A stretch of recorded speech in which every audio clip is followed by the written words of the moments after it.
Sightings. Aurora, Texas, 1897.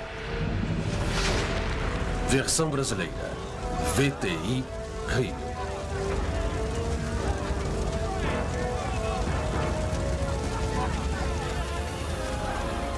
Avistamentos, luzes, pânico, corpos, uma conspiração. Aconteceu em Aurora, no Texas, em 1897. E ainda está acontecendo hoje. Olá, eu sou Tim White e essa é uma edição especial do Sightings, onde vamos explorar 100 anos de conspiração OVNIs. E eu faço essa pergunta. Algum dia saberemos a verdade? Nesta edição especial de Sightings, 100 anos de ocultação de OVNIs. 100 anos de conspiração. Talvez devessem fazer a exumação, entende? E determinar o que é verdade e o que não é. 100 anos de testemunhos sobre OVNIs. Eu notei uma espécie de grande nave cheia de luzes ao redor. Fomos mesmo visitados por extraterrestres? Eu tenho absoluta convicção de que nós fomos visitados por extraterrestres. A verdade tem sido ocultada? Não se pode comentar as investigações feitas em Rudlow Manor. Eu acho que isso é um não. Essa é uma investigação a fundo que separa a verdade do mito. Eu nunca vi nada que pudesse ser considerado uma evidência sólida de que fomos visitados. O fato da ficção. Por que o governo se empenha tanto para convencer a comunidade OVNI de que não tem nada a ver? Projeto Livro Azul, Roswell, Hangar 18, Homens de Preto. Testemunhas em todas as partes do mundo. Certa vez, caças da Força Aérea Belga interceptaram uns OVNIs triangulares. E as mais recentes imagens que podem ser a melhor prova até hoje de que os OVNIs são reais. Este é um Sightings especial que vai a fundo e além. 100 anos de conspiração OVNI. Sightings. Fantasmas. OVNIs. Percepção extrasensorial. Paranormalidade. Mente. Desconhecido. Sightings. Há pouco mais de 100 anos, a semente da observação de OVNIs a nível mundial foi plantada na pequena cidade de Aurora, Texas. Desde então, foi erguida uma parede aparentemente intransponível entre o que o governo acha melhor falar e o que o público acredita que o governo realmente sabe. Mas existem rachaduras nessa parede e um recente artigo publicado em um jornal da CIA, Estudos sobre Inteligência, pode botar tudo por terra. E com isso, 100 anos de conspiração OVNI. Ver para crer? Publicações microfilmadas. OVNIs, objetos voadores não identificados. Eles são vistos em todo o mundo por milhares de pessoas, registrados em filme ou vídeo, da cidade do México até Phoenix, Arizona. Há testemunhos sérios de oficiais militares, de policiais, todos ecoando o mesmo refrão. Alguma coisa está lá fora e nós queremos saber o que é. Mas apesar das análises de alta tecnologia e avistamentos relatados desde o início da história registrada, não há resposta para o mistério dos OVNIs. Ou há? O que o governo sabe e que não está nos dizendo?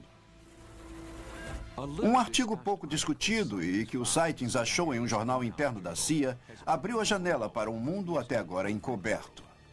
A edição de inverno de 1997 do Estudos sobre Inteligência contém detalhes sobre os negados protocolos dos Estados Unidos referentes a OVNIs, incluindo revelações sobre a ocultação sistemática, a desinformação, a intimidação e a fraude, tanto da Força Aérea como da CIA.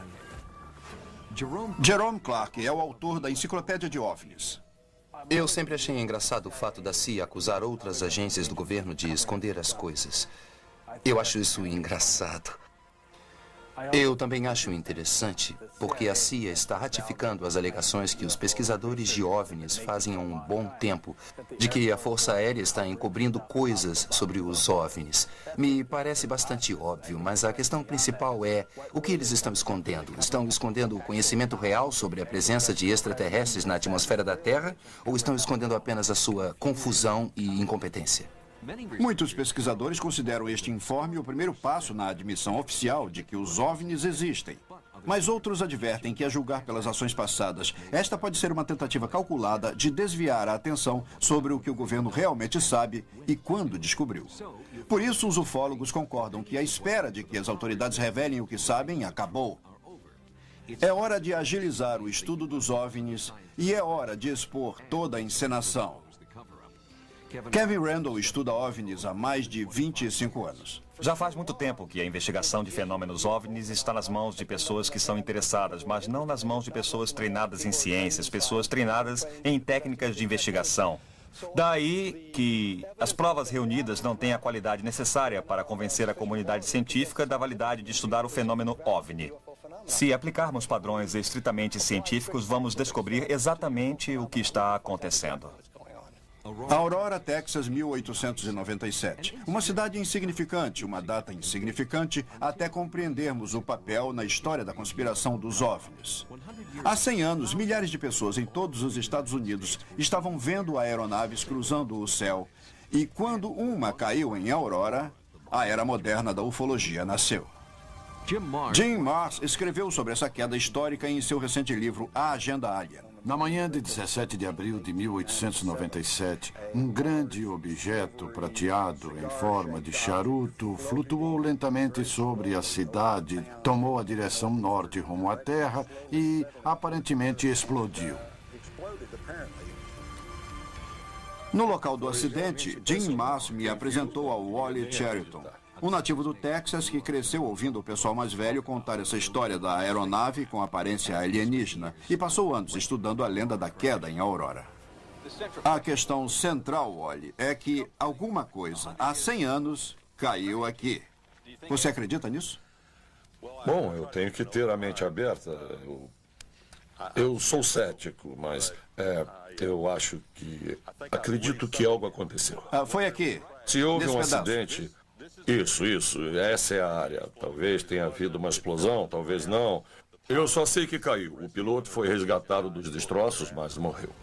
Mas apesar do choque sofrido por aqueles no local do desastre, a história foi relegada a um canto do jornal. As descrições como sendo algo que não pertencia a esse mundo não mereceram menção. Mas esta frase, não era habitante deste mundo, vista em um enterro cristão, hoje seria o mesmo que extraterrestre, ligando o passado ao presente. Em algum lugar deste cemitério está o corpo de alguém que não é desse mundo. O que havia no epitáfio? Era um... Bom, eu vou desenhar para você. Era um V invertido, com um pequeno círculo e um espaço com mais 2 círculos como vigias. O desenho na pedra não é típico de uma lápide. É muito intrigante porque há anos ando por todos esses pequenos cemitérios rurais do norte do Texas e estou familiarizado com as lápides confederadas e essa não era nada do que eu já tivesse visto. E ninguém nunca pensou em cavar? Que eu saiba, não. Bill Case e eu fomos atrás e escrevemos matérias em jornais locais e levantamos a questão de que talvez devessem fazer a exumação, pois isso iria, entende, determinar o que era verdade ou não. E isso acabou criando tumulto e, de fato, colocaram policiais umas 2 semanas no cemitério até que as coisas se acalmassem. Aí, 1 ou 2 dias depois que os policiais saíram, a lápide foi levada por alguém e nunca mais foi vista. Alguns dizem que o desaparecimento da lápide faz parte de uma conspiração para impedir a investigação do lugar e assim determinar se havia um corpo alienígena enterrado ali. O acidente de Aurora se destaca porque é o primeiro em 100 anos de encontros com OVNIs e informes de corpos alienígenas enterrados pelo tempo e explicações oficiais. Aurora foi o primeiro, mas certamente não seria o último. Na primavera de 1897, os avistamentos se espalharam pelos Estados Unidos. Os objetos eram chamados de aeronaves e a maioria pensava que esses objetos eram uma revolução secreta da aviação. Achavam que se tratava do dispositivo de algum inventor americano que estava testando e que logo essa invenção seria anunciada ao mundo. Só que o primeiro objeto pilotado pelo homem demorou ainda mais de uma década. Também havia uma certa especulação sobre extraterrestres. Falava-se que talvez esses objetos fossem aeronaves marcianas. O tempo é um inimigo no caso Aurora, e Marrs tem pouco a fazer para provar a teoria extraterrestre. Esse é um exemplo clássico de estado de espírito. Depende de com quem você fala. Algumas pessoas, se você falar com os mais velhos, vão dizer: sim, eu estava lá, aconteceu. Obviamente, eles acreditam que aconteceu mesmo. Mas se você falar com outras pessoas, vão dizer: não, é só uma fraude. E é nisso que vão acreditar até que provas mais concretas surjam. E não estou muito ansioso por isso. Não sei se é possível alguém ter certeza do que houve. É inevitável que os 100 anos de conspiração OVNI sejam também os 100 anos das fraudes dos OVNIs. E a extensão que algumas dessas fraudes atingem é realmente impressionante. Ufólogos estão sempre à mercê desses mestres da trucagem, mas pelo menos uma fraude serviu para nos fornecer um padrão de como o governo cria e mantém uma história fabricada.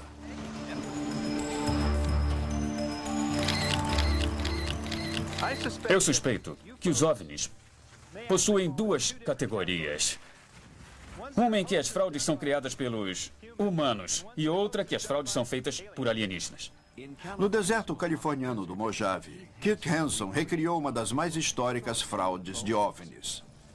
Eu acho que essas fraudes podem ser o meu equivalente ao grafite dos anos 60. Daí que fazemos um grafite no céu e as pessoas os atribuem aos alienígenas.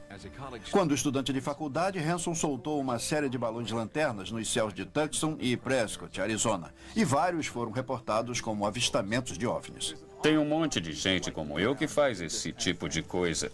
Os dois caras na Inglaterra que estavam falsificando os círculos das plantações são exemplo desse tipo de gente. Vocês sabem, os caras fazem isso. E há muitas pessoas que fazem esse tipo de coisa, só que a maioria não é descoberta. Eu não entendo por que isso não é reportado.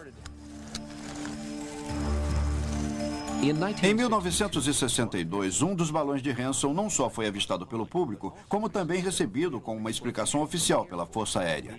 Os militares insistiram que o avistamento era neon refletido em uma nuvem a baixa altitude. Essa é uma clara indicação de que o governo tende a inventar uma explicação e então a espalha como verdade. Lá vai ele.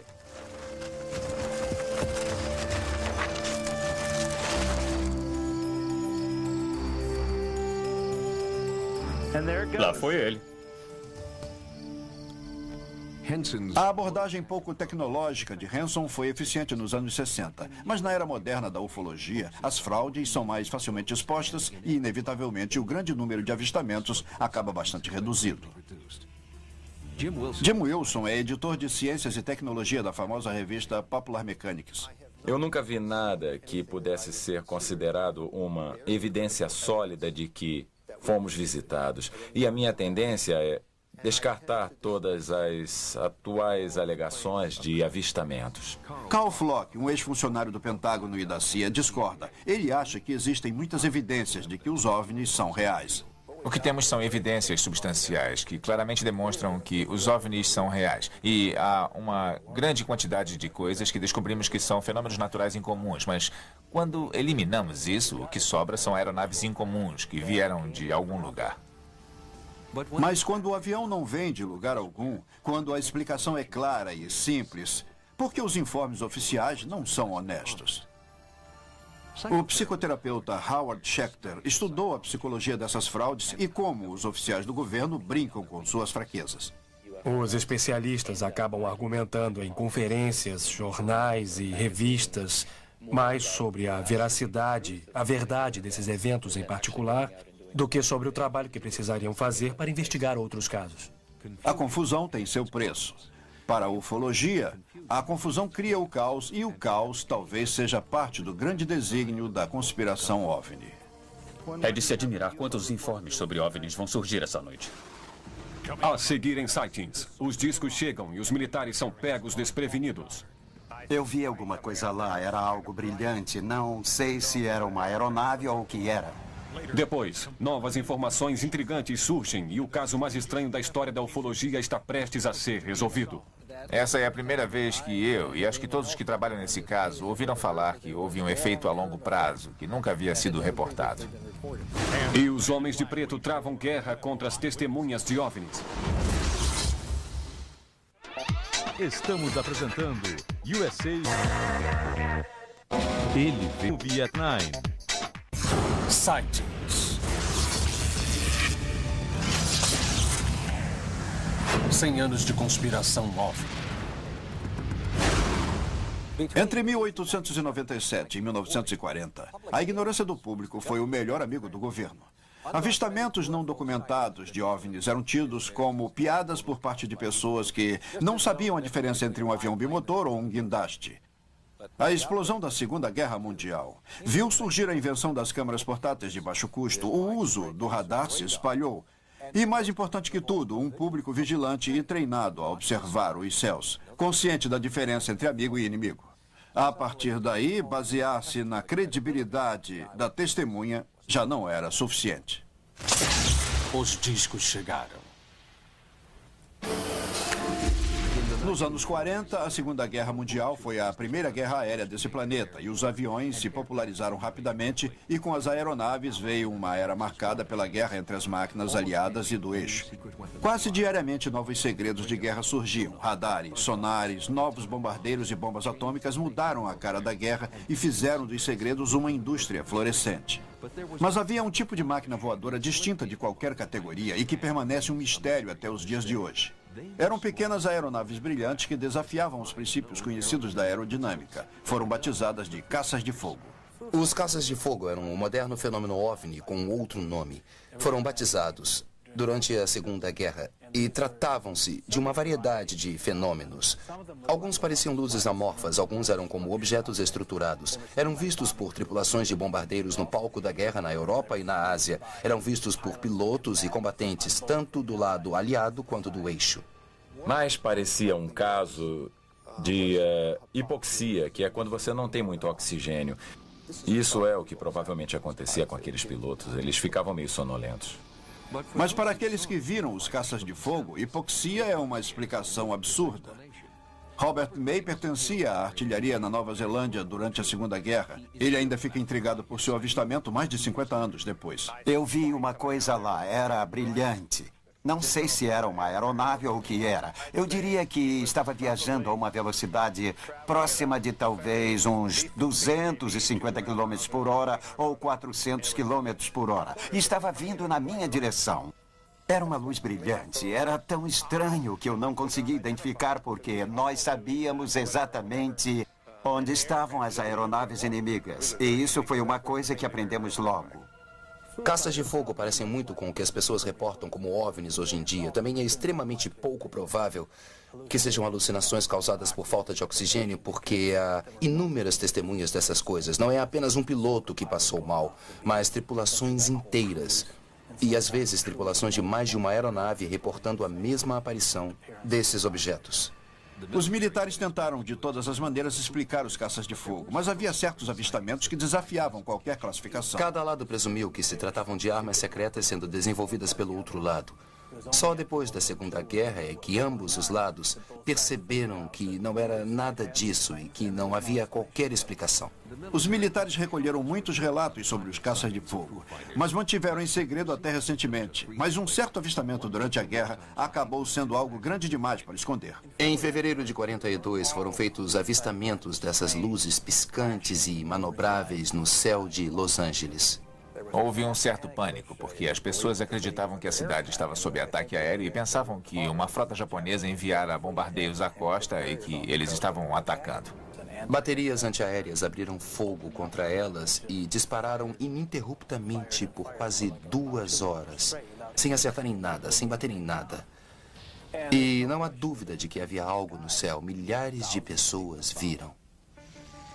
Os japoneses não haviam atacado. As explicações oficiais da época foram do alarme falso a aeronaves não identificadas. E até hoje não foi dada uma explicação satisfatória para o caso.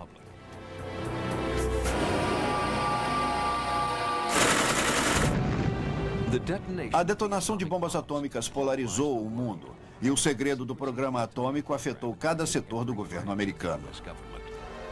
Ao longo da Segunda Guerra, o governo e a ciência andavam lado a lado. Eles haviam vencido uma guerra mundial e derrotado aqueles detestáveis e poderosos inimigos. E daí que saíram da guerra muito confiantes. E confiança é ótimo. Mas o lado negro da confiança é a arrogância. Depois da Segunda Guerra, as sementes da arrogância frutificaram em novos tipos de programa de governo, projetos secretos, testes militares tão secretos que a maioria dos congressistas não sabia que estavam acontecendo. Foi nesse ponto que o número de avistamentos cresceu dramaticamente e acabou sendo sugado pelo voraz vórtice do silêncio. Mas a abordagem distanciada, dada aos avistamentos e que serviu tão bem para o governo no passado, deixou de servir no verão de 1947, quando os americanos começaram a exigir respostas. 1947 foi o ano que capturou a imaginação de todos e foi por causa do avistamento de Kenneth Arnold em 24 de junho de 47. Foi realmente o catalisador que agitou tudo. Esta é a voz de Kenneth Arnold, descrevendo o que ele testemunhou perto do Monte Rainier. A aparência era de um prato de torta cortado pela metade, com uma espécie de triângulo convexo na parte traseira. Eu fiquei procurando pela cauda, mas não possuíam cauda. Pareciam refletir o sol como um espelho. Não voavam em formação convencional, como é ensinado no exército. Pareciam avançar, dando voltas bem acima dos picos das montanhas. Ele viu 9 desses objetos em forma de disco voando a uma velocidade que, em princípio, ele calculou em 2.700 km por hora. Outros avistamentos começaram a ocorrer muito particularmente no noroeste.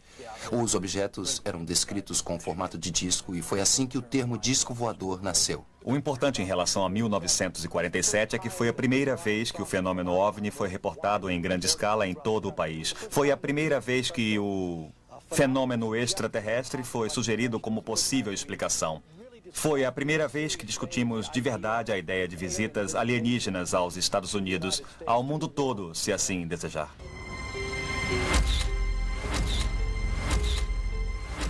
O avô dos relatos sobre OVNIs foi a queda do OVNI em Roswell. Aconteceu em julho de 47, só 2 semanas depois do informe de Arnold. Esse avistamento, o caso Roswell, estabeleceu o tom da investigação dos OVNIs pelo governo a partir daquele ponto. O incidente Roswell foi primeiramente tratado em um release divulgado pelo Exército em 8 de julho, alegando que os militares haviam resgatado um disco acidentado. Contudo, na manhã seguinte, a história tinha mudado e o disco acidentado passou a ser um balão meteorológico.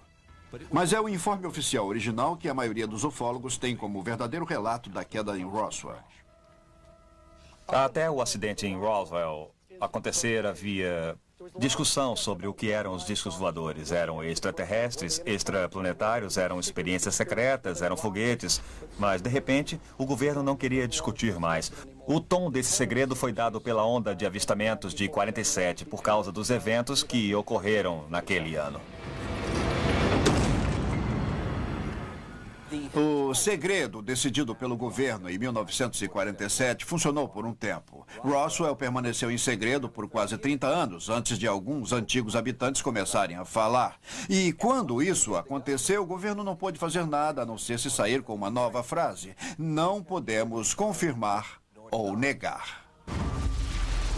1947. 1947 é considerado por muitos ufólogos um ano de extrema importância nesses 100 anos de conspiração OVNI. Foi o aniversário de 50 anos da queda do OVNI em Aurora, Texas. Foi o ano em que ouvimos pela primeira vez o termo disco voador.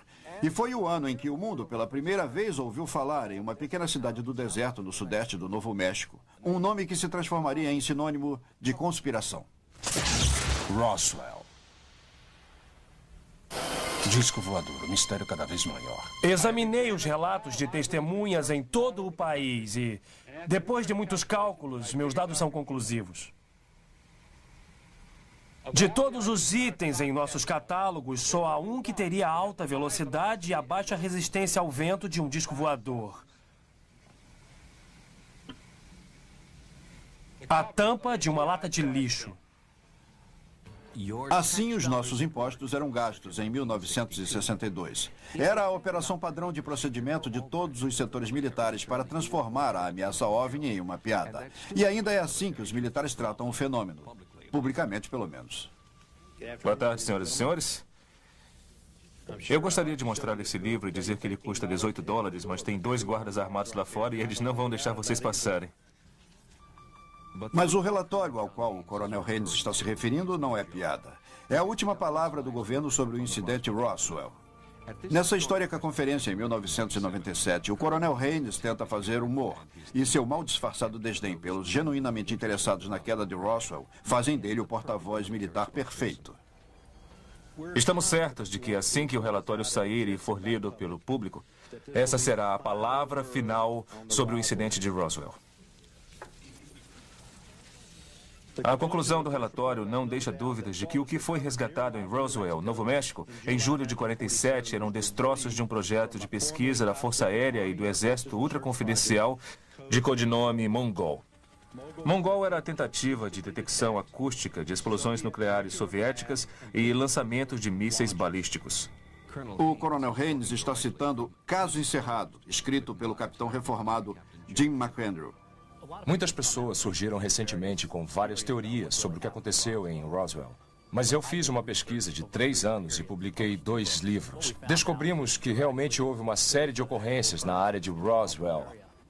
No entanto, não foram de origem extraterrestre. Eram projetos de pesquisa científica da Força Aérea, conduzidos de Alamogordo, Novo México, na base da Força Aérea de Holloman. Eram projetos envolvendo balões que flutuavam e pousavam nas vizinhanças de Roswell. O que foi reportado em 47 era um conjunto de folha de estanho, papel, borracha e varas achados num campo ao norte de Roswell.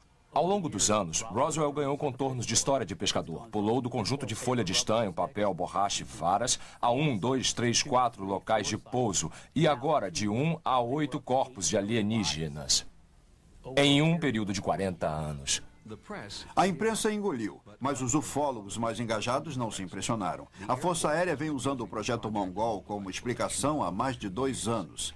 E essa é apenas a mais recente de uma série de explicações que a Força Aérea vem dando desde 1947, todas as vezes alegando que tal explicação é a palavra final sobre Roswell. Quando se ouve a palavra Roswell, isso resume tudo que o governo quer encobrir, de discos voadores acidentados a corpos de alienígenas. A forma da Força Aérea lidar com Roswell nos dá um exemplo de como a burocracia lida com coisas com as quais não quer lidar. Em primeiro lugar, temos esse estranho material recolhido. Temos também um zeloso oficial que, em meio à sua empolgação por discos voadores, fez um anúncio que não deveria ter feito sobre o fato de terem recolhido um disco voador. A Força Aérea então confunde as coisas para proteger o projeto secreto. Tudo fica em paz depois. Em seguida, quando alguém pergunta sobre discos voadores, eles respondem: não sabemos nada disso. Não nos perturbe. E, de fato, talvez os militares soubessem de algo quando decidiram tratar todas as histórias de OVNIs com as mesmas frases cuidadosamente preparadas, porque, na recente conferência sobre Roswell, quanto mais o Coronel Haynes falava, mais incrível a história da Força Aérea se tornava. Caso encerrado. A Força Aérea se arrepende de não ter tornado público alguns desses fatos nos últimos anos? Ótima pergunta. Nada aqui era confidencial. No primeiro relatório, tudo era confidencial nos anos 70. Para os ufólogos, a declaração contraditória de Haynes é mais uma manobra burocrática clássica. Mas o que veio a seguir, disseram, é totalmente absurdo. Foi a explicação da Força Aérea para essas imagens que mostravam corpos alienígenas resgatados no acidente de Roswell. A teoria deles, os alegados corpos alienígenas de Roswell são, na verdade, pilotos feridos e mortos mal identificados e bonecos de testes conhecidos em todo o país nos anos 50 e 60. Era, na verdade, uma combinação de bonecos de teste antropomórficos e vítimas de acidentes com aeronaves que, infelizmente, alguém teve a ideia de transformar isso no mito Roswell, porque a descrição desses corpos são claramente a de vítimas de acidentes aéreos. O problema é que esses testes não começaram até 53 e Roswell é de 47. Mas esse pequeno detalhe não é problema para a lógica da Força Aérea. Caso encerrado. E eu também acho que é lógico presumir que essas pessoas viram ambulâncias da Força Aérea saindo, viram macas passando por causa dos bonecos colocados lá para protegê-los e viram também pessoas que estavam usando capacetes, viram pessoas vasculhando por toda a vegetação, procurando pelos restos de balões. E é só você colocar tudo isso junto, vão ver que tudo se encaixa perfeitamente nas ocorrências que aconteceram naquele período em Roswell. As pessoas não estão falando de balões ou aeronaves terrestres, mesmo aeronaves incomuns. E não estão falando de bonecos de testes de acidentes ou corpos de pilotos humanos. Estão falando sobre estranhos resíduos e metais e corpos de aparência muito estranha. Você pode descartar todos os testemunhos que quiser, mas se tentar fazer um caso usando relatos de testemunhas de forma seletiva, provavelmente não vai conseguir construir um caso honesto. O apoio à alegação de Clark de que o disco voador recuperado perto de Roswell era qualquer coisa menos um balão superconfidencial vem de uma fonte inesperada. Jim Wilson é o editor da revista Popular Mechanics e autor desse relatório sobre a queda em Roswell. Na época em que escrevemos nosso artigo, sugerimos que havia uma ou duas explicações possíveis para o episódio Roswell. Uma era a versão de um acidente com um OVNI que estava sendo testado. Um certo número de pessoas veio até nós com o que alegavam ser a prova do avistamento do OVNI. Outra é que se tratava de uma aeronave de design japonês. Desde então, eu creio que a prova tende mais para a aeronave japonesa. A prova mais interessante que achamos tinha a ver com um fragmento de material que foi achado na segunda área do acidente, em Roswell, a qual as pessoas se referem como ponto central. Esse pedaço de metal foi apresentado como sendo de origem extraterrestre, mas foi identificado como tendo sido feito usando-se uma técnica metalúrgica que foi desenvolvida há muito tempo por joalheiros japoneses.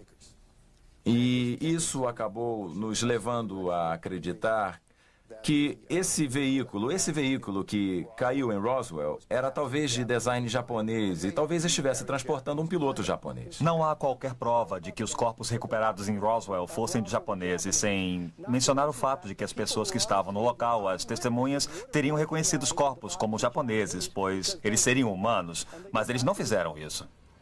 Mas se a aeronave e os corpos resgatados pelos militares em 1947 eram terrestres, ou alienígenas ou não, Randall, Wilson e muitos outros investigadores de Roswell partilham da opinião de que a Força Aérea não está contando toda a história. O senhor tem certeza de que não faz parte de uma ocultação voluntária ou involuntária? Eu tenho certeza absoluta, mas eu creio que o Coronel Weaver falou muito bem na TV hoje de manhã. Não conseguimos guardar os pequenos segredos. Como podemos fazer uma conspiração ou ocultação? Uma coisa que aprendemos é sobre todas as coisas perturbadoras que o governo nos fez nos anos 40 e 50, durante aquele período de grande arrogância e confiança, onde o fim sempre justificava os meios. Experiências com radiação conduzidas com cidadãos inocentes sem avisá-los. Oficiais da CIA tomando LSD sem saber o que ia acontecer com eles e sendo objeto de principalmente experimentação humana. Todas essas coisas vieram à tona e torcemos de coração que não continuem, mas não há dúvida de que aconteceram e que, de fato, ao contrário do clichê que todos ouvimos, o governo é perfeitamente capaz de guardar um segredo. Roswell pode ter conquistado a imprensa, mas de forma alguma é o único caso de acidente com OVNI da nossa era. E, certamente, não é o único caso que, durante esse tempo, colocou os militares contra o público nesse jogo de oculte a verdade. A seguir em sightings, foi tudo uma fraude? Ou esse homem viu mesmo corpos alienígenas no hangar 18? Prateada, brilhante, em formato de disco, posada numa plataforma em tripé. Aparentemente, ela fez um pouso automático, depois que todos os seus ocupantes morreram. E mais tarde, as melhores provas, OVNIs registrados em vídeo. Não fazia ideia do que era essa coisa. Todos têm uma explicação, mas com certeza há buracos em tudo que achamos. Estamos apresentando USA Move 9. Site.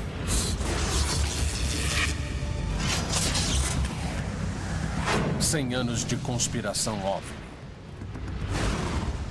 A queda suspeita e subsequente resposta do governo em Roswell, Novo México, marcam o início de uma era crítica nos 100 anos de conspiração OVNI. O público começou a exigir cada vez mais informações sobre um alarmante e crescente número de avistamentos. E o governo começou a dar cada vez menos e menos detalhes sobre o que sabia. Teve início a Guerra dos OVNIs. A Guerra Fria dos OVNIs. Algo que aprendemos é sobre todas as coisas perturbadoras que o governo fez conosco durante os anos 40 e 50. E nós sabíamos que havia coisas de antes da Guerra Fria que só agora estão vindo à tona. E algumas dessas coisas com certeza envolviam a investigação do governo referente aos OVNIs, o conhecimento do governo sobre provas de OVNIs. O governo é muito bom em guardar segredo, independente do que as pessoas digam. Eles guardaram segredos atômicos, eles se certificaram de que ninguém espalhasse o segredo antes da Segunda Guerra. De repente, eles dão de cara com o maior dos segredos. Não estamos sós no universo. No final dos anos 40 ao final dos anos 60, programas de governo foram criados para estudar e, aos olhos da maioria dos pesquisadores de OVNIs, descredibilizar o fenômeno OVNI. Houve o Projeto Sign, o Projeto Grudge e depois o mais importante secreto, embora conhecido por todos. O Projeto Livro Azul foi muito pernicioso e acho que depois de um certo ponto as investigações não eram conduzidas objetiva ou efetivamente como deveriam ou poderiam ter sido. Mas, mesmo assim, foi reunido um grande material e um incrível amontoado de dados muito úteis para nós e que precisaria ser garimpado e estudado. O Projeto Livro Azul pode ter sido uma unidade para confundir o público, mas, dizem alguns ufólogos, o trabalho real de ocultação de dados relativos a OVNIs era feito a centenas de metros na sede do Projeto Livro Azul, em um prédio super confidencial na base aérea de Wright-Patterson, conhecido como Hangar 18. Havia rumores de que corpos alienígenas e aeronaves acidentadas circulavam entre vários pesquisadores de OVNIs. E então, no início dos anos 70, o ufólogo Robert Carr fez essa extraordinária declaração na Conferência Nacional de OVNIs. É de conhecimento em todo o mundo acadêmico, no mundo médico, é de conhecimento de toda a Força Aérea e, acima de tudo, é de conhecimento da CIA, que a inteligência aérea no campo Wright-Patterson tem em sua posse uma espaçonave prateada. Brilhante, com formato de disco, pousada numa plataforma em tripé. Aparentemente, ela fez um pouso automático depois que todos os seus ocupantes morreram. Robert Carr acabou sendo o melhor amigo do governo. Era um showman, um homem que se dizia professor e médico, embora não tivesse formação universitária. Era uma brincadeira de criança descredibilizar a ele e as suas afirmações sobre discos e corpos em Wright-Patterson. Até mesmo o filho de Carr, nesse recente artigo na revista Inquirer, caracteriza a história de seu pai como uma completa fabricação. Mas, independente da credibilidade de Carr, poderia haver alguma verdade em suas alegações originais?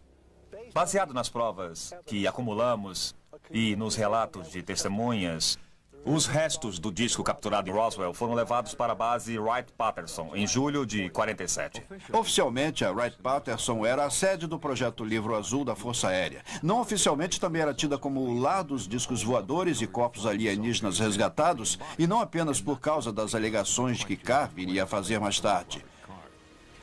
Homens trabalhando nas secretas catacumbas sob essa instalação militar também tinham histórias para contar. Entre eles, o oficial da Força Aérea Jack Donahue, que contou a membros da família que ele havia testemunhado a autópsia de criaturas extraterrestres. Meu tio Jack tinha uma autorização de segurança super confidencial quando ele trabalhava na Wright-Patterson aqueles dias. A história mais estranha e impressionante que ele contou para mim foi o dia em que me perguntou se eu tinha ouvido falar de um acidente de OVNI em Phoenix, Arizona. Ele disse, nós temos os corpos do acidente. Ele disse, nós descemos até a área de congelamento.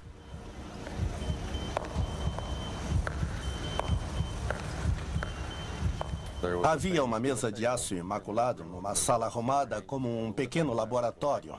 Um homem me disse, veja isso. Jack olhou para o corpo. Jack me contou que naquele momento estavam fazendo a autópsia dos corpos. A cabeça tinha o formato básico de um crânio humano, só que muito pequeno. O homem disse, melhor não ficar muito tempo aqui, e deixaram a sala. Eu tentei falar disso mais tarde e ele me disse, esquece. Esquece todo esse incidente. E eu disse, como assim esquecer? E ele disse, esquece. Nunca aconteceu. Conversamos com pessoas que estavam em voos de aeronaves, conversamos com quem estava envolvido, com pessoas que estavam na Wright-Patterson na época e todas falaram do material que havia lá. Sabemos que ficou lá por um bom tempo, o que não sabemos é se ainda está lá. A Wright-Patterson seria o local lógico para se levar um disco recuperado, porque a base era a sede da Divisão de Tecnologia Militar da Força Aérea, onde armas alemãs e japoneses estavam sofrendo uma reengenharia. A reengenharia ou engenharia da reversão é o processo de pegar um objeto desconhecido e desmontá-lo e testá-lo para tentar fazê-lo funcionar, para saber o que o faz funcionar. E, de fato, depois de 1947, houve um significativo número de aeronaves com design de discos voadores saindo da Wright-Patterson. O nível de envolvimento dos Estados Unidos com aeronaves com formato de disco sempre foi minimizado e só foi por ocasião da época em que houve uma liberdade de informação que tivemos uma boa ideia de como os Estados Unidos estavam ativamente atrás de tecnologia de discos voadores nos anos 50. 2 projetos superconfidenciais, cujo conteúdo foi recentemente liberado, oferecem provas de que a engenharia de reversão foi uma parte importante e significativa nos avanços da engenharia do pós-guerra. Primeiro foi a Operação Paperclip. A Operação Paperclip foi desencadeada no final da Segunda Guerra, quando os americanos, assim como os aliados e, é claro, os russos, queriam entender ao máximo da tecnologia nazista com que estavam lidando, particularmente a tecnologia de mísseis e tecnologia nuclear e assim por diante. E nós sabemos agora que os segredos aprendidos com essa Operação Paperclip levou os Estados Unidos em uma nova direção, em direção ao espaço. Menos conhecido, no entanto, é outro projeto superconfidencial. O Silverbug foi um relatório preparado pela comunidade da inteligência sobre o trabalho que estava sendo feito nos Estados Unidos para desenvolver um tipo de aeronave circular. Mostramos no artigo de nossa revista os desenhos das partes dessa aeronave que, na realidade, vieram da Alemanha. Sabemos com certeza que várias estruturas do veículo foram construídas. Não ficaria surpreso se algum desses veículos, que as pessoas dizem ter visto em hangares secretos, sejam de fato essas estruturas. Mas a teoria de Wilson não é universal. A única aeronave em forma de disco desenvolvida pelo governo dos Estados Unidos provou ser um fracasso incontestável. Houve o Avrocar, como era chamado, e foi desenvolvido junto com os canadenses nos anos 50, mas não funcionou. Houve o Flapjack, da Marinha. Construíram um protótipo e não passou disso. Então, basicamente, nenhum dos discos que foram construídos na Terra foi particularmente bem sucedido. Em anos recentes, o governo tem obtido êxito em desenvolver pequenos discos voadores não tripulados. Esses veículos orientados por controle remoto são chamados RPV. São sondas aerotransportadas desenhadas para voar em território inimigo, onde pilotos humanos não arriscariam suas vidas. Hoje em dia, há coisas voando que poderiam ser encaradas como discos voadores, mas vêm de empresas que constroem aviões, como a General Dynamics e outras.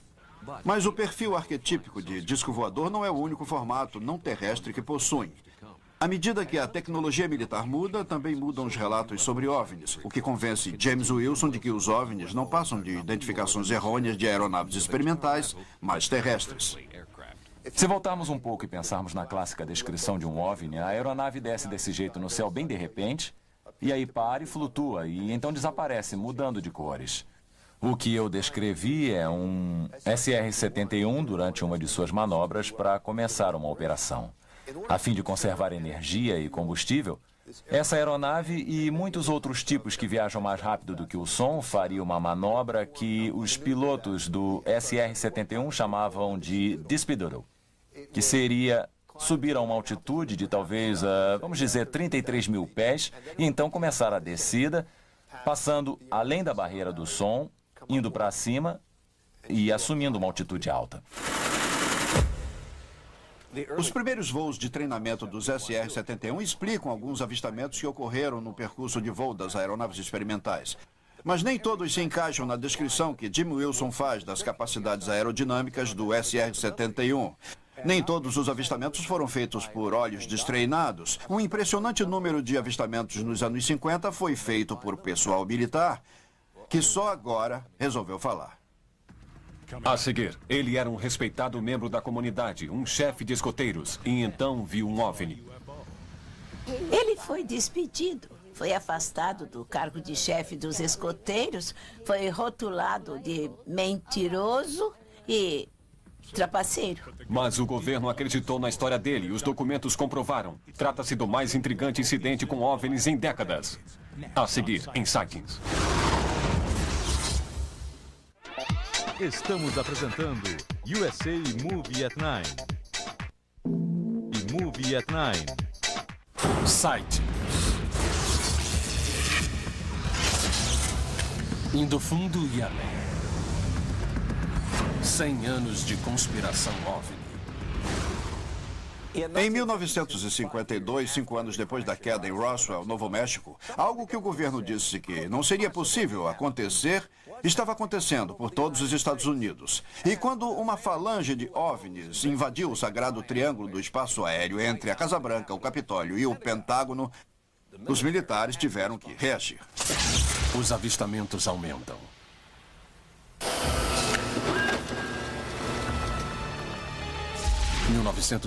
No verão de 1952, uma das maiores ondas da história do fenômeno OVNI eclodiu por todos os Estados Unidos.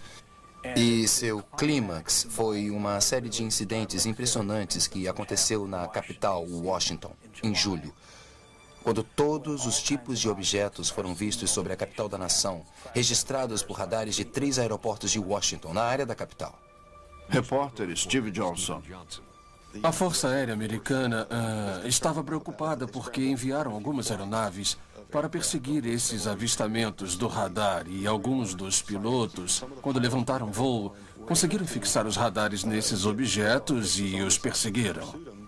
O alarde foi tanto que os canais de inteligência ficaram temerosos que a União Soviética ou algum outro inimigo tivesse escolhido aquele momento para invadir os Estados Unidos. Não havia como enviar mensagens. Os avistamentos sobre Washington ganharam as manchetes dos jornais. A quebra de segurança foi de grande preocupação para o nosso maior aliado, a Grã-Bretanha. O primeiro-ministro Winston Churchill queixou-se por não ter sido informado. O primeiro-ministro Winston Churchill exigiu saber de seu comando aéreo o que estava acontecendo. As semanas se passaram e a resposta que obteve foi: não há com que se preocupar, é tudo um absurdo. Mesmo os sinais de radar podem ser explicados por pombos com anéis de metal nas patas. Não é nada demais. Errado. O primeiro-ministro foi mal informado por seu, obviamente ignorante, comando aéreo, porque naquele mesmo instante as autoridades nos Estados Unidos estavam desesperadamente preocupadas com o fenômeno OVNI, mesmo porque 20% dos informes oficiais conhecidos dos pilotos não podiam ser explicados na época. E o público americano estava vendo cada vez mais OVNIs todos os dias. E é aí que entra Delbert Newhouse. Delbert Newhouse era um fotógrafo da Marinha. Ele e a família estavam viajando perto de Tremonton, Utah, em julho de 52, quando ele e a esposa olharam pela janela do carro e viram objetos prateados e em forma de disco, manobrando e girando no céu. Newhouse pegou sua câmera de filmar, saiu do carro e começou a registrar. Esse é um dos primeiros filmes de OVNIs realizados. E mais de 45 anos depois, esses objetos permanecem sem explicação. E o fato de ter sido registrado por um fotógrafo da Marinha torna esse avistamento incontestável. O Sr. Newhouse passou a carreira na aviação da Marinha Americana e até mesmo ele era incapaz de caracterizar esses objetos como algum tipo de veículo experimental.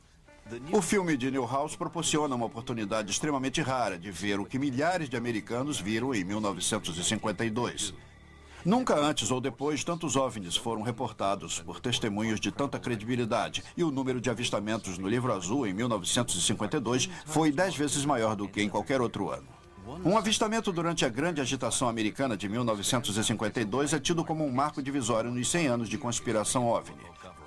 Em 19 de agosto de 1952, em West Palm Beach, Flórida, o chefe dos escoteiros, Sonny Desverges, estava dirigindo para casa com seus escoteiros quando ele alegou ter sido queimado pelo ataque de um disco voador. Esse parece ser o lugar, Chuck. Sabe dizer com certeza?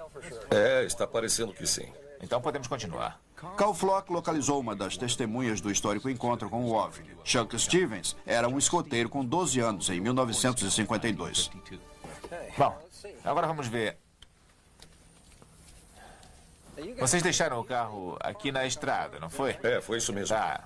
Bom, então vieram da estrada e foram direto para a mata. Fomos direto para a mata. Cal esperava reavivar a memória de Chuck voltando com ele à área onde os escoteiros tiveram seu aterrorizante encontro com o OVNI. Eu acredito que quando estávamos indo para o sul, pela trilha militar, nós vimos uma luz branca onde não deveria haver luz nenhuma. Chuck lembra da noite claramente. O encontro semanal dos escoteiros mal acabara e o chefe dos Verges estava levando Chuck e 2 amigos para casa.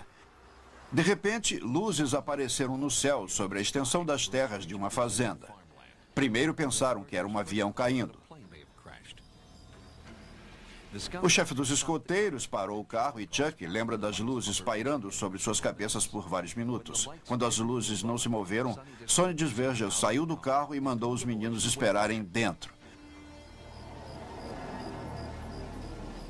Se não voltasse em 15 minutos, disse aos meninos, eles deviam correr até a casa da fazenda mais próxima e chamar o xerife. Chuck Stevens lembra de ver seu chefe escoteiro entrar na mata atrás do OVNI. Os meninos esperaram, sem saber que Sonny Desverges iria voltar com uma história fantástica para contar.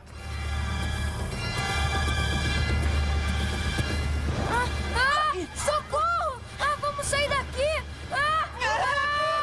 Nós estávamos correndo no meio da floresta. Todos queriam ficar na frente, entende? Tínhamos medo de que algo acontecesse com quem ficasse para trás. Por isso, queríamos ficar na frente. Mas enquanto estavam correndo, vocês ainda podiam ver as luzes nas árvores ou não davam não, mais? As luzes ficaram atrás de nós e, por sorte, bem atrás. Sei, claro. Vocês estavam tentando deixá-las para trás. Com certeza. Quando chegamos a uma fazenda, chamamos o xerife e ele chegou e nos pegou e nos trouxe de volta. E quando voltamos ao carro do Sonny, o Sonny estava saindo da mata. No relatório oficial, o xerife observou que o uniforme dele estava chamuscado. Ele tinha queimaduras na face e nos braços. Mas o OVNI não podia ser mais visto e o xerife só tinha a palavra de Sonny Desverges sobre o que havia acontecido. Chuck Stevens se recorda, no entanto, que havia provas do contato com o OVNI no local. Nos pinheiros havia um ramo quebrado, como, por exemplo, nesse ponto aqui. Como se estourasse e a seiva estava correndo da árvore.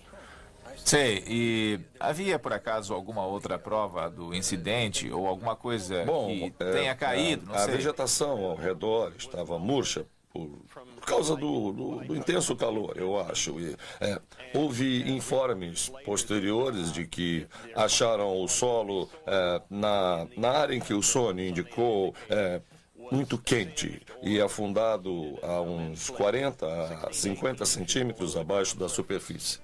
Os agora liberados arquivos do Livro Azul apoiam as recordações de um menino de 12 anos. E o relato, que já foi secreto, revela que não apenas ufólogos estavam interessados nesse caso. Página após página, foto após foto, provas físicas coletadas pelo pessoal da Força Aérea apenas algumas horas depois do incidente ainda fazem parte dos arquivos do governo sobre o contato imediato do chefe dos escoteiros. Uma peça importante deste caso, que é extremamente intrigante, porque, caso contrário, poderia ser há muito tempo ignorado ou considerado uma fraude, é a prova física encontrada na vegetação que foi coletada pela Força Aérea. Embora possam existir algumas explicações, ninguém ficou satisfeito até hoje, pelo que eu sei. Então, por que essa história não tem tanto destaque quanto Roswell? Por que a Força Aérea tenta ignorar esse encontro com o OVNI, já que eles recolheram tantas provas físicas reais? É simples. O governo sabia que a melhor maneira de silenciar a história era deixar que Sonny Desverges continuasse falando. Ele era um falastrão e aumentava a história toda vez que a contava. Ele foi rotulado de mentiroso. A moradora local na época, Vicky Oakes, lembra do que aconteceu a seguir. Como ele foi tratado? Por que ele acabou sendo... Ele foi despedido. Ele foi afastado do cargo de chefe dos escoteiros. E ele foi rotulado de mentiroso e trapaceiro. Eu sei que foi horrível. Sonny deixou a cidade, sumiu de vista e nunca mais se ouviu falar dele. Todas as tentativas de achá-lo fracassaram. Fiquei chateada com a forma como ele foi tratado. E acho que as pessoas deviam ver que havia algo e que não podiam deixá-lo sozinho. Vicky Oakes também revelou que viu provas do encontro de Sonny mais de um ano depois.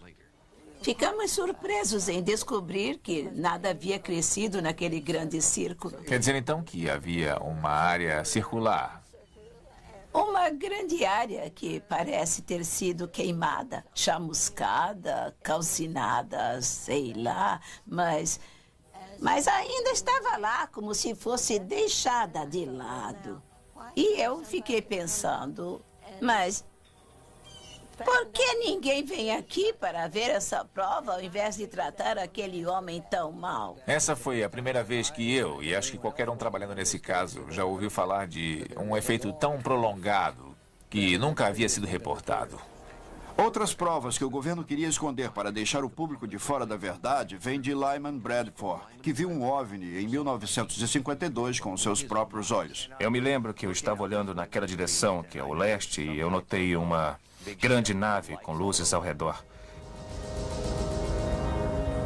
Estava tão iluminada que tive uma boa visão dela. E estava descendo, eu acho que a uns 18, 20 metros, ao nível do chão.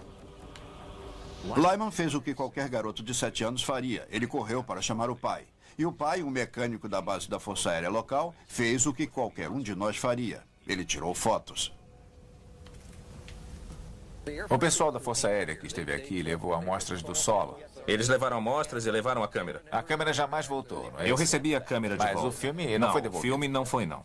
Você lembra de o seu pai tentar recuperar o filme? Sim, ele pediu 1 ou 2 vezes. E eu lembro que disseram que iam ressarci-lo. Disseram para ele esquecer? Eu acredito que provavelmente ele esqueceu. E você lembra de ter visto eles pegarem alguma coisa que estivesse no chão? Algum Sim, tipo de eu me impressão? lembro, sim. Pelo que eu vi, sim. Eles chegaram e pegaram as amostras. E eles tinham um caminhão bem ali em algum lugar. Eles pegaram amostras e havia um círculo. Em torno a grama estava toda morta. Ao redor de todo o círculo. No dia seguinte, né? Isso, no dia seguinte estava tudo marrom. Como se fosse feito pelo calor do gás. Acho que não há dúvida de que essa história é significativa, porque é uma nova informação sobre um possível avistamento que pode confirmar o que foi dito pelo chefe dos escoteiros durante o avistamento ocorrido aproximadamente no mesmo período. Mas se a Força Aérea insiste que esses velhos arquivos do Livro Azul contêm tudo o que eles ouviram sobre o incidente com o chefe dos escoteiros, onde está o filme perdido de Lyman Bradford? Onde estão as provas recolhidas e onde estão os sonhos verdes e os segredos que ele pode ter levado para o túmulo? Durante os anos 50 e 60, o governo americano foi extremamente eficiente em silenciar os membros das forças militares e os órgãos oficiais que alegaram ter tido encontros com os OVNIs. E só sabemos disso porque esse pessoal, nos anos 70 e 80, finalmente resolveu aparecer, já que não sentiam mais que tinham algo a perder. Autoridades que acreditam.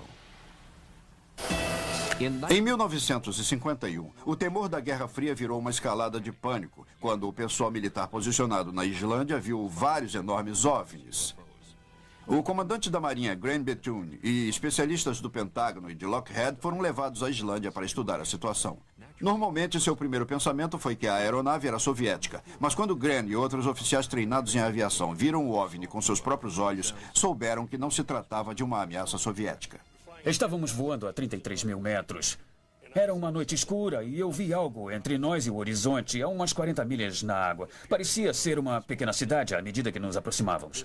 Mas quando chegamos perto, havia uma definição de imagem dessas luzes, que estavam em forma de círculos, luzes brilhantes sobre a água.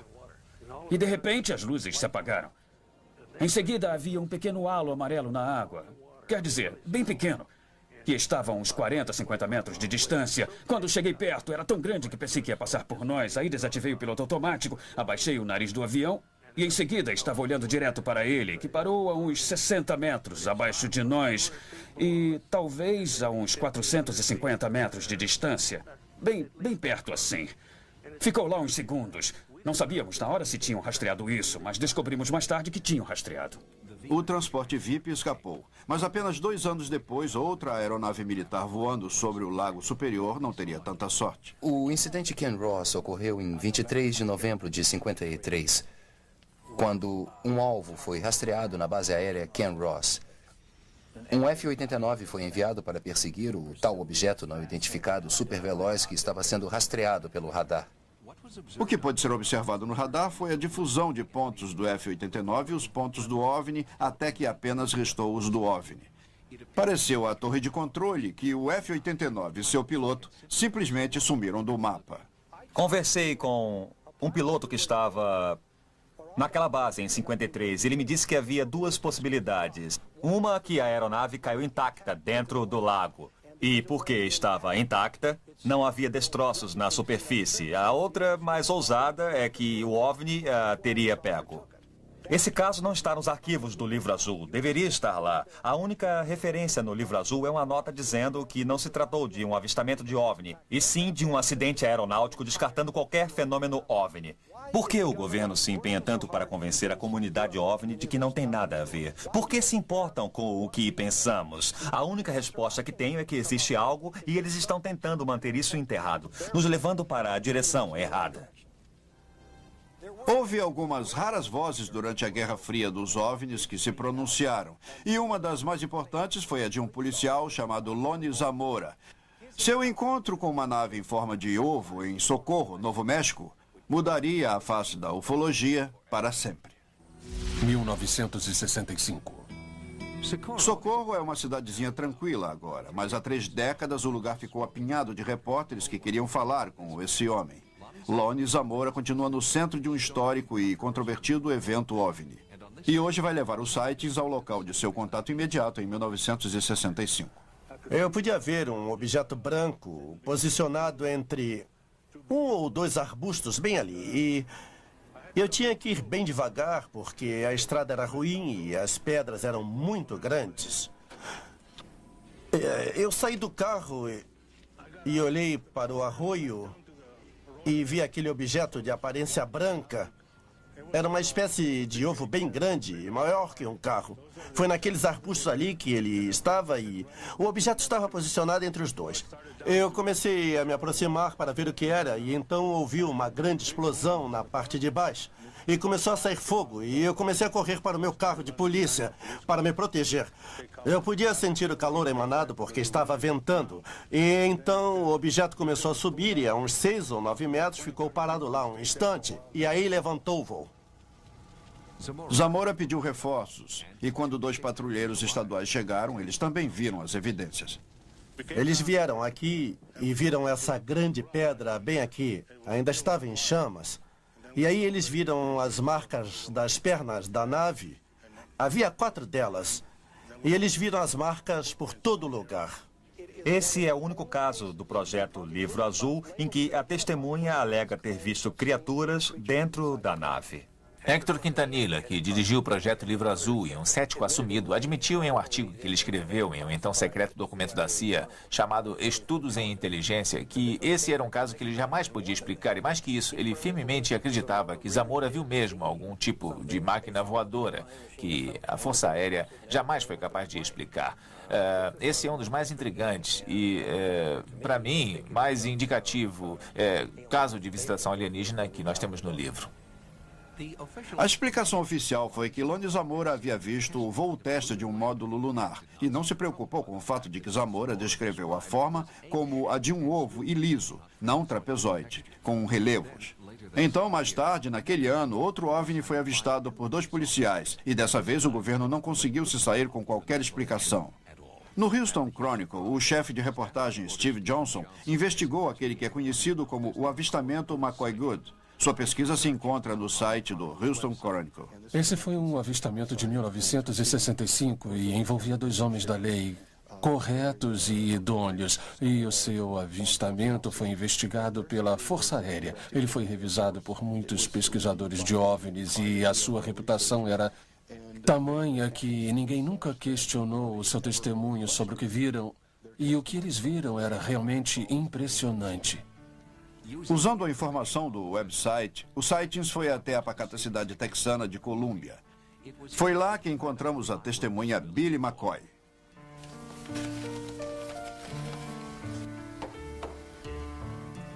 McCoy há muito tempo se aposentou do departamento de polícia, mas ainda tem vívidas memórias da aterrorizante noite em que trabalhou com o seu parceiro Bob Good. Foi uma noite que começou com a mordida de um jacaré. Bob trabalhou numa reserva e tinha um jacaré de 1 metro em um tanque. E ele contou que ia mudar o jacaré para outro tanque e foi aí que foi mordido no dedo. Ele tirou a bandagem e mostrou o dedo todo vermelho e inchado e todo inflamado. Aquele tipo de ferimento cheio de sangue e água. Estava bem feio.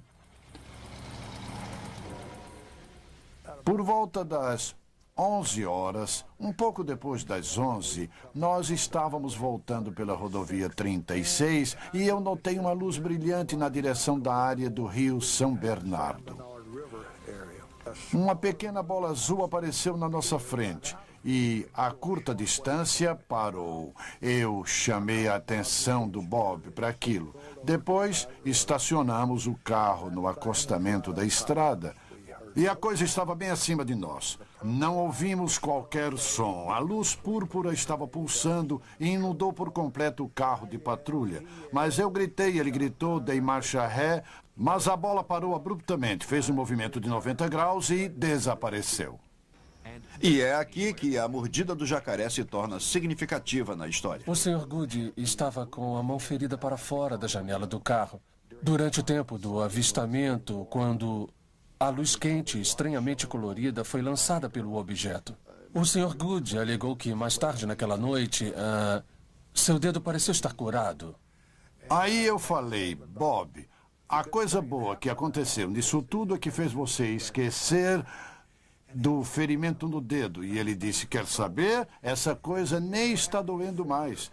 E ele tirou a gás e não havia mais inchaço. Ele jogou a bandagem fora. E no dia seguinte, era como se nada tivesse acontecido com o dedo.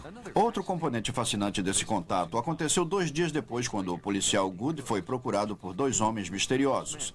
Esse foi um dos primeiros casos documentados daquilo que nos referimos agora como homens de preto. 2 caras apareceram no tribunal e pediram para falar com os policiais que tinham feito o avistamento. Eles usavam ternos pretos e chapéu coco.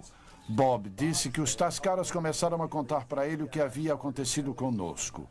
Eles disseram a ele que se tivéssemos parado e não tivéssemos fugido da aeronave, ela teria pousado e seríamos saudados por pessoas muito parecidas conosco.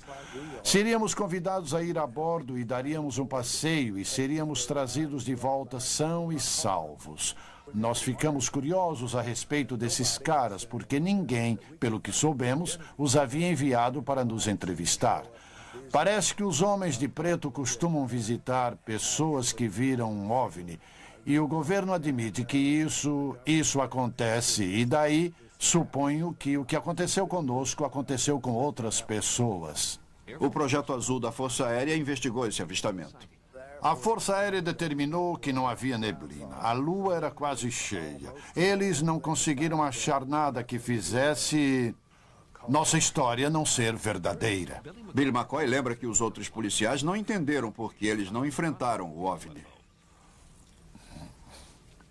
Bom, sabe, nós tínhamos armas no carro, armas do nosso lado. Muita gente já disse, puxa, por que não atiraram? Ora, não se pode atirar em algo quando não se sabe o que é. Depois de observar um OVNI tão de perto por mais de 15 minutos, Billy McCoy e Bob Good só puderam chegar a uma conclusão. Eu não vi nada que me levasse a pensar que não estávamos sendo observados por alguma nave de outro mundo. E eu acredito que o próprio oficial da investigação concluiu que esses senhores eram pessoas confiáveis e que, apesar da estranheza da situação, esses indivíduos estavam falando a verdade. Nos anos 60, testemunhas confiáveis como McCoy e Zamora foram efetivamente silenciadas pelas ameaças de misteriosos estranhos. Mas agora que todos os arquivos do Livro Azul foram liberados ao público e pesquisadores sérios estão examinando os casos, os principais atores nos maiores contatos imediatos do passado estão saindo das sombras, dizendo mais uma vez, observem os céus. O evento em Socorro teve um impacto extraordinário no mundo da ufologia. O Dr. J. Allen Hynek, o homem que inventou o termo contato imediato, trabalhou com investigações sobre OVNIs para o governo como parte do prestigioso painel Robertson. Mas o caso Socorro convenceu o Dr. Hynek de que a verdade sobre OVNIs estava sendo manipulada pela Força Aérea. Depois de Socorro, Hynek deixou o seu cargo. O governo perdeu um de seus mais importantes porta-vozes e ganhou um de seus mais ardentes críticos. A seguir, um aterrorizante encontro com OVNI na periferia da Área 51, na Inglaterra. Quando os soldados me acordaram dessa experiência pesadelo, estavam a 600 metros fora do curso, nessa direção. E depois, aumentam as provas, recentes imagens registradas em vídeo em pontos quentes de OVNIs ao redor do planeta. Estamos apresentando USA Movie at 9. Sightings. 100 anos de conspiração OVNI. Somente nos últimos 40 anos, os ufólogos começaram a se organizar e se mobilizar. Os avanços que deram é de impressionar. E com a organização vem o respeito. Agora, a ufologia não é mais vista como uma ciência à parte. Está atraindo cada vez mais pessoas dispostas a quebrar o segredo de governo. Agora o mundo sabe. Ministério da Defesa. O que é super confidencial na América já não é mais na Espanha e na Bélgica. Esses países quebraram o sigilo para revelar os segredos dos relatórios sobre OVNIs ao público. Mas nem toda a Europa é tão receptiva. Isso foi o que aconteceu ao ufólogo britânico Matt Williams, quando ele tentou obter respostas em uma determinada base na Grã-Bretanha. Então não quer comentar sobre as histórias de investigação de OVNI em Rudloe Manor?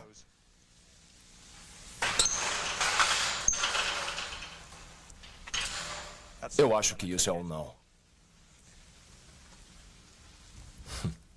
Quando eu vou a Rudloe Manor, algumas vezes sou detido. A polícia não gosta muito de ter pessoas por lá. Eles têm uma política de abafar o fato de que a base está operacional e tem uma infraestrutura subterrânea. Do lado de fora, Rudloe Manor tem a aparência de um inocente conjunto de prédios no meio de uma pacata zona rural inglesa.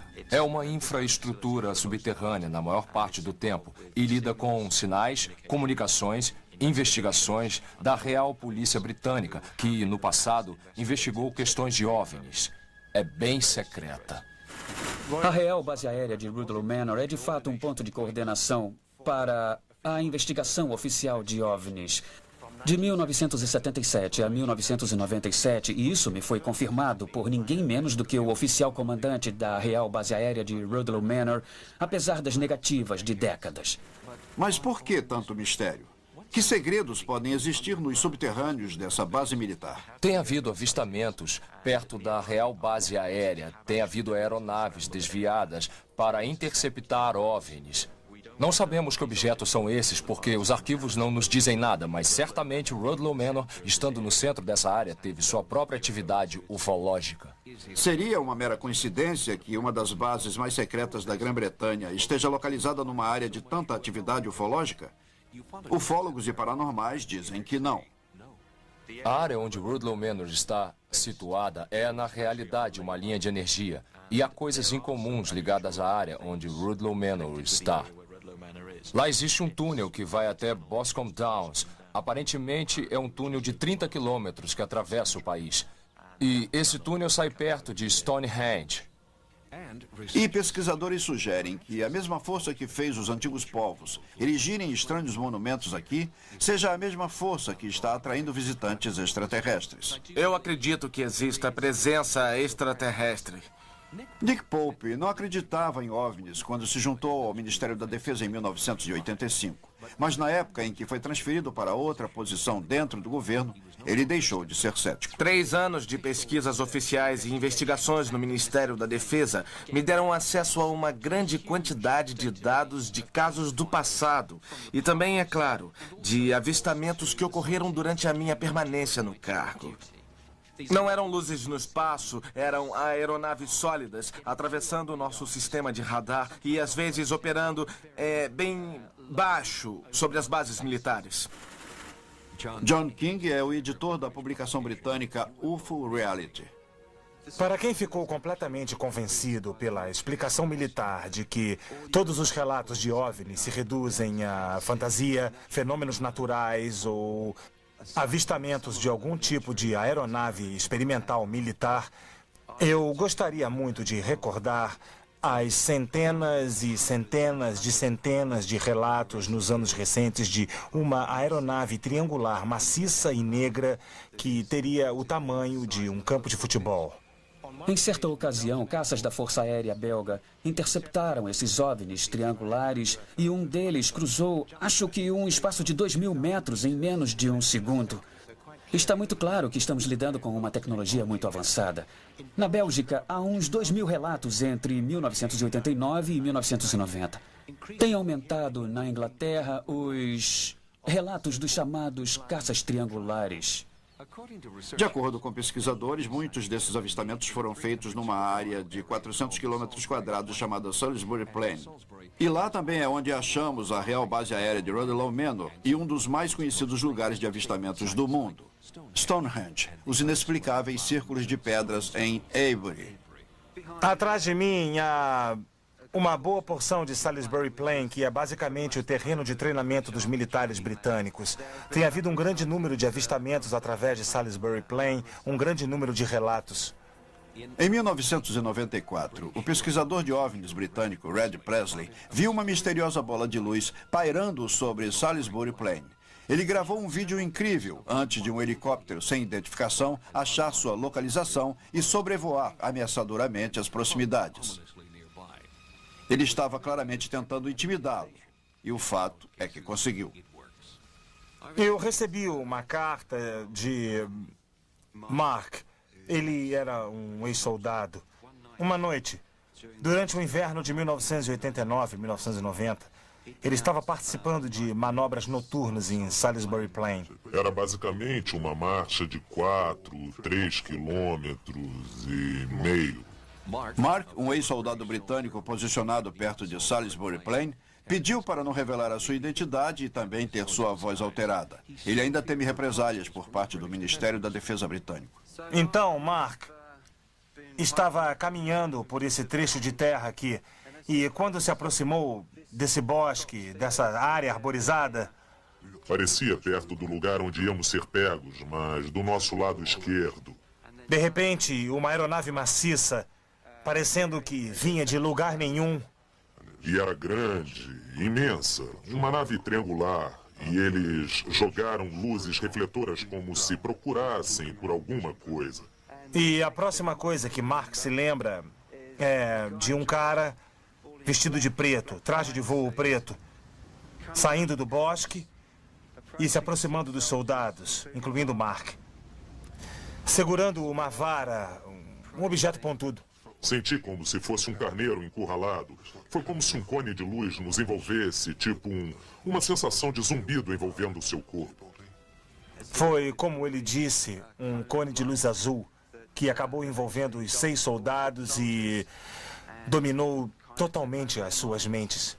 Foi uma experiência assustadora. É como se tivesse perdido o controle, que alguém estivesse me controlando. Você não tem controle sobre nada. E os soldados acordaram dessa espécie de experiência pesadelo e estavam a 600 metros fora do curso, nessa direção, se perguntando aonde estavam e como haviam chegado lá. Foi uma sensação de perda de tempo, o que me deixou muito agitado. A sensação que sempre me vem à mente é que eu fui feito de cobaia. Realmente eu fiquei muito zangado com isso. Quanto mais testemunhas saem das sombras, a esperança é que mais países revelem o que sabem. Porque, como Nick Pope diz, os OVNIs ainda são de grande interesse para os governos do mundo. Eu sei com certeza, é claro, que o governo inglês investiga ativamente os OVNIs, porque esse foi o meu trabalho com eles por 3 anos. A atitude dos governos em todo o mundo varia muito. Em minha opinião, é porque a maioria dos governos em todo o mundo não tem acesso à informação total. Estou convencido de que o governo dos Estados Unidos sabe mais do que ninguém e, portanto, eles têm mais razão para querer ocultar a informação. 100 anos depois de Aurora, 50 depois de Roswell, Está cada vez mais difícil para o governo ocultar o que ele sabe. À medida que a tecnologia avançou a partir da Segunda Guerra, impulsionando a ufologia numa nova era, o mesmo vai acontecer no próximo milênio. E agora, nossos instrumentos são muito mais sofisticados. As provas estão aumentando.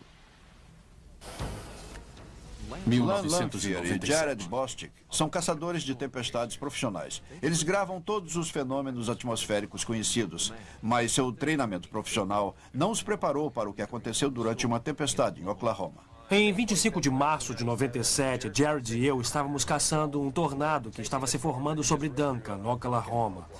Eu tinha uma pequena câmera digital preparada para filmar e estávamos filmando os cúmulos e o tornado que se aproximava.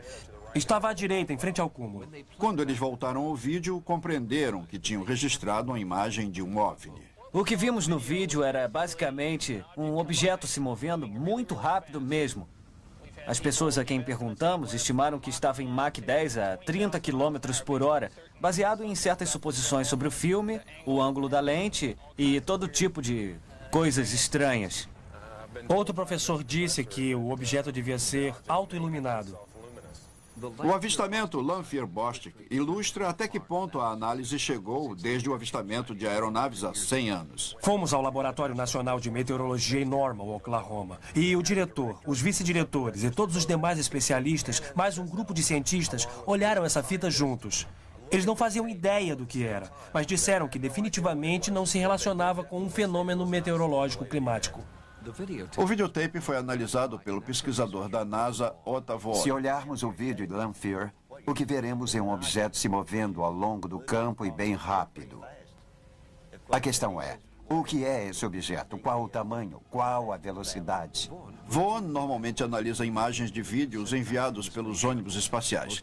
Recentemente, ele andou estudando duas anomalias atmosféricas conhecidas como sprites e jets. Analisar imagens incríveis é o trabalho de Vogt. Mas o vídeo Lanphier-Bostic o deixou confuso. Vocês podem ver à frente do meu dedo onde ele está. Esse é o movimento do objeto em câmera lenta. Está se movendo do canto inferior direito, vai se mover até a nuvem aqui e vai sair de vista na direção do canto. Não acredito que seja um relâmpago, porque não vejo o efeito de relâmpago na nuvem nesse período de tempo da tempestade. E do ponto de vista do vídeo, eu não sei que objeto é. Pode ser um meteorito, sim. Mas depois de pilotar um avião e até mesmo um helicóptero e sobrevoar a possível área de impacto, eu não achei nada. Não havia absolutamente nada lá. O objeto não é um relâmpago, não é uma vaca voadora, não são fragmentos na frente da lente da minha câmera e também não é nada associado à tempestade. Não é uma bola de beisebol sendo jogada a 6 quilômetros. Eu não faço ideia do que é essa coisa. Eu nunca vi nada como isso antes, só isso. Nem como caçador de tempestade, nem como observador comum. Maiores análises do filme Lanphier-Bostic estão em andamento e podem ser acompanhadas no website de Lan Lanphier, em www.windchase.com. Mas, ironicamente, eliminar as possibilidades do que o objeto não é apenas aumenta o mistério sobre o que é. Isso prova ser verdade na cidade do México, onde milhares de pessoas vêm observando avistamentos inexplicáveis há anos. O repórter investigativo Jaime Musson acompanha avistamentos no México desde que eles começaram, em 1991. Deve ser difícil acreditar que em uma cidade com 20 milhões de pessoas, praticamente todas as tardes você possa ver um OVNI. Durante os últimos anos, milhares de pessoas testemunham o aparecimento de objetos voadores não identificados. Agora, com tantos avistamentos e tantos vídeos, tento ir atrás de mais provas concretas. Mas o ritmo é muito lento. As novas imagens de OVNIs mais dramáticas aconteceram na cidade do México e foram registradas em 1997. Essas imagens incríveis estão atualmente no centro de um acalorado debate em websites sérios em toda a internet. Infelizmente, o programa mexicano de pesquisa de OVNIs está apenas começando. Por isso, apesar dos muitos vídeos de OVNIs e de um profundo exame desses vídeos por especialistas, os eventos da cidade do México permanecem um mistério. Nesse país, os grupos de ufólogos têm uma vantagem distinta. O mais recente evento OVNI em Phoenix, Arizona, ilustra a que ponto chegamos. Na noite de 13 de março de 1997, luzes estranhas apareceram sobre Phoenix. Imediatamente, os telefones no Centro Nacional de Acompanhamento de Discos Voadores ficaram congestionados com tantos relatos de avistamentos e cada videocâmera caseira parecia estar sendo usada. Este é um OVNI que não se pode ignorar. Eu tinha acabado de ver TV, então eu notei uma luz sobre as montanhas, mais para o leste, como eu nunca havia visto antes. Eu estava com a minha câmera, estava mexendo com ela, então eu decidi sair e registrar para ver como ia aparecer na fita. E enquanto eu registrava a luz, de repente, à direita, uma fileira inteira de luzes apareceu em sequência. Eu filmei o padrão por aproximadamente 3 minutos e meio até que as luzes desapareceram. Havia milhares de relatos chegando, inclusive um grande número no norte de Phoenix, em Prescott, Arizona. O ufólogo Michael Tanner dirigiu até Prescott para o encontro com testemunhas. Eu vou apresentá-los. Este é Roger, Steve, Liz... Como vai? É um prazer. A Anne Como vai? você já conhece. Tudo bem. Estávamos indo para casa e as crianças viram uma formação de nuvens abaixo daquelas colinas ali.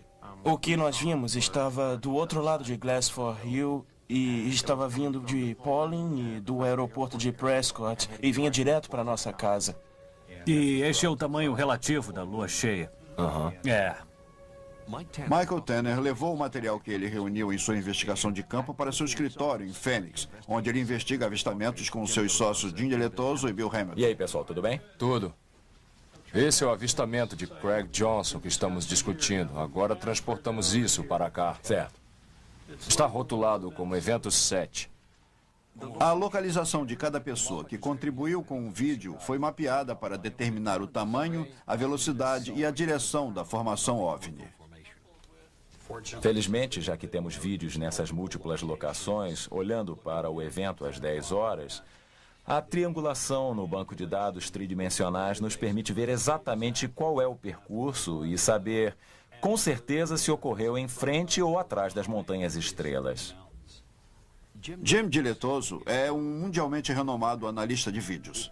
Fizemos uma simulação e suposições sobre seu formato, seu percurso, sua posição e criamos um modelo em 3D como a visão de um satélite olhando para todo o estado por um período de 90 minutos. Descobrimos uma continuidade no que as testemunhas alegam. Enquanto isso, o governo divulgou uma explicação oficial. O informe da Força Aérea estabelece que os OVNIs de Phoenix nada mais eram do que sinais luminosos de aeronaves da Guarda Nacional. Por que alguém iria acreditar nessa história? É a obrigação de alguém, é a responsabilidade de alguém dizer que eram sinais luminosos, que eram balões de ar quente, que foi um erro, que foi uma fraude, foi um acidente, não foi nada. No passado, esse tipo de declaração do governo seria a última palavra no avistamento de um OVNI. Mas não hoje, porque Jim fez um estudo comparativo das imagens do OVNI registradas por vídeos caseiros e videotapes de sinais luminosos militares. Os resultados não são exatamente o que o governo quer ouvir. Analisando as luzes de Phoenix, temos uma longa história. Olhando os sinais luminosos, luzes de aviões, um número de coisas que estão nos bancos de dados que têm as suas características digitais conhecidas, comparamos as luzes de Phoenix com esses dados. Pois o que nós temos não bate. E a taxonomia que resta descreve que é a mesma taxonomia de luzes desconhecidas em outros lugares do mundo. Seja lá o que tenha criado as luzes, requer um alto nível de tecnologia. Me parece difícil que alguém seja capaz de fazer uma fraude dessa magnitude. As luzes de Phoenix criaram uma confederação inteiramente nova, vamos dizer assim, entre os investigadores de OVNIs em todo o mundo, que veem que alguma coisa agora tremenda aconteceu, sem uma explicação lógica.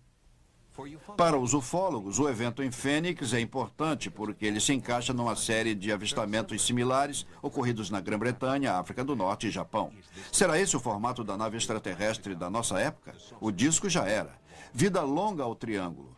E os ufólogos não estão esperando pelo governo para dar-lhes informações. Eles estão usando computadores sofisticados, softwares, câmeras, mobilizando cada vez mais cientistas e cidadãos comuns. O novo milênio da ufologia nasceu. E pelo que sabemos da atual situação dos OVNIs, da maneira que o governo vê, a esperança é que o governo vá finalmente nos contar a verdade sobre o passado. Eventualmente, o governo vai anunciar que o que aconteceu em Roswell foi a queda de uma nave, ou uma nave vai pousar numa nação fora dos Estados Unidos, ou no Pentágono, na Casa Branca, com a presença de toda a imprensa. A minha mente crítica me diz que ainda não há provas, mas o meu instinto, se prefere assim, e meu coração dizem que eu estou absolutamente convencido de que, de fato, fomos visitados por seres alienígenas de um outro mundo. Agora temos que encarar isso e ver o que podemos fazer para conseguir uma prova. A questão OVNI não vai ser resolvida até a ciência tratá-la como uma questão científica. Essa coisa não pode ser um mistério para sempre. Seria ingenuidade negar que os 100 anos de conspiração OVNI não tiveram seus desenganos. Houve fraudes, aeronaves experimentais mal identificadas e estranhas anomalias atmosféricas. Mas tem havido tantos casos suficientes envoltos pelo mistério de um padrão oficial de negação que temos que admitir pelo menos a possibilidade de que alguém ou algo lá fora está tentando fazer contato. Se pararmos para olhar, o contato nunca vai ser feito. Este é o Sightings. Eu sou Tim White.